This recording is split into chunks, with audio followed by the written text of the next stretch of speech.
Tomorrow is a day called Ekadashi here in the ashram, and it's supposed to be beneficial to fast on that day. Si vous observez le cycle naturel du corps, sur la base de ce cycle naturel, une fois par mandala, un mandala c'est 40 à 48 jours, au cours de ces 48 jours, il y a 3 jours durant lesquels votre corps n'a pas besoin de nourriture.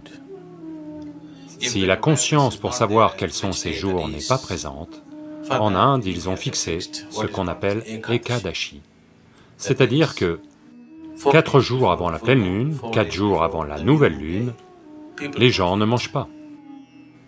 Ils se réveillent le matin, pas de petit déjeuner, pas de déjeuner, seulement après le coucher de soleil, ils mangent un repas.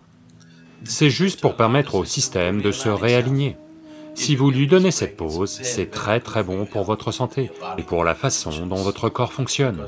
Parce que le système a besoin de ce temps pour s'ajuster, de la nourriture tous les jours, c'est beaucoup de travail. Pour le corps, donnez-lui une petite pause. Donc, quelle est la signification spirituelle? C'est un nettoyage. Si votre système n'est pas vibrant, vous n'avez pas envie de faire quoi que ce soit de spirituel.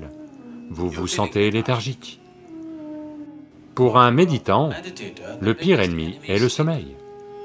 Pour être assis ici, les yeux fermés et être pleinement alerte, ça demande autre chose. La plupart des gens, s'ils ferment les yeux, ils s'endorment. Donc être assis ici et être très alerte avec les yeux fermés demande un certain niveau de vibrance dans le corps. Donc pour créer cette vibrance, nous observons comment manger, que faire, combien manger, toutes ces choses. Ce n'est pas spirituel, mais ça fournit le bon genre de corps. Donc dans ce contexte, jeûner de temps en temps, donner au corps une pause pour se rétablir, récupérer sa vibrance, ne pas être rendu léthargique par la nourriture est important. L'écart idéal entre un repas et le suivant est de 8 heures, toujours. Si 8 heures ne sont pas possibles pour vous, un écart d'au moins 5 heures est nécessaire. Vous devez ressentir une certaine sensation de faim avant de manger. Avant d'avoir faim, si vous mettez de la nourriture dans le système va devenir léthargique, il ne sera pas vibrant. Donc la vibrance humaine peut exister à différents niveaux, dans de nombreuses dimensions. Elle peut vous emmener à des dimensions d'expérience et de vie complètement différentes. Donc, maintenir le corps en forme est un prérequis de base.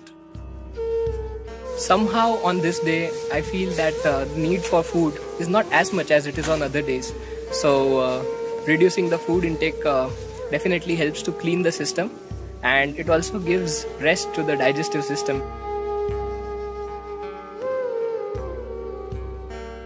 So we fast for 24 hours and break the fast in the night with a particular kind of meal which is more gentle on the system, made up of kanji, papaya, chutney and cooked vegetables. Every morning before we do our morning practices, we have neem and turmeric with tepid light honey water. Now Sadhguru says this has a lot of medicinal benefits and is very supportive for yogic sadhana.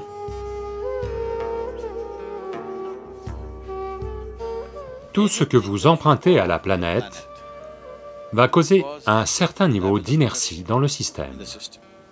Maintenant, l'important c'est que vous soyez conscient de cela et que vous mainteniez les niveaux d'inertie au minimum.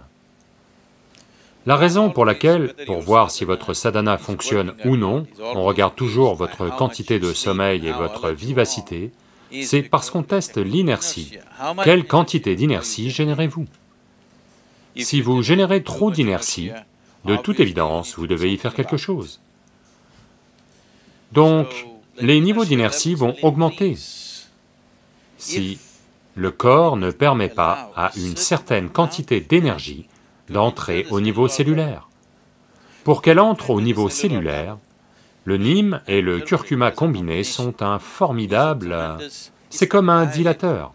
Vous savez ce qu'est un dilateur? Si votre ophtalmologiste vous regarde dans votre œil, il regarde dans votre œil et ne voit pas grand-chose. Il met un dilateur, votre œil devient comme ça. Maintenant, il regarde votre œil. Donc c'est une sorte de dilateur pour l'énergie.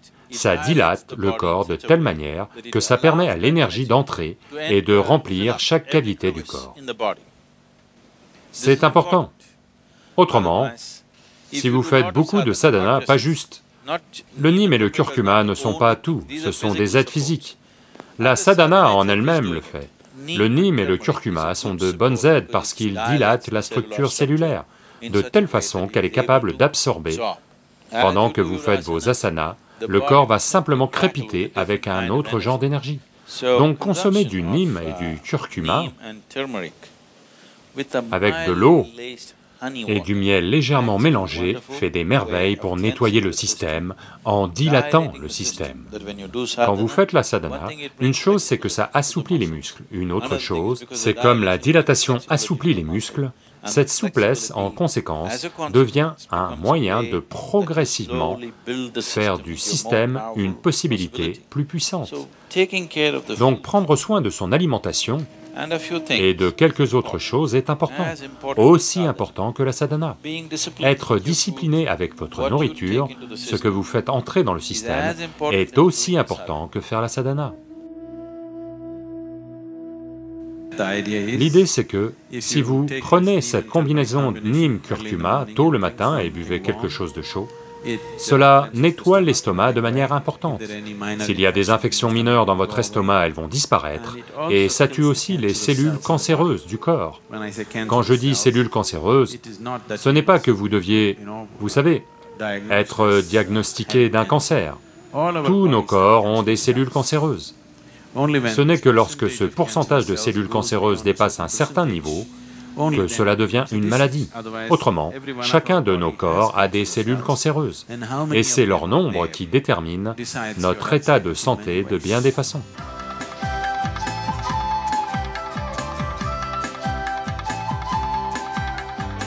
We just got done with our morning practice sessions and headed for the brunch.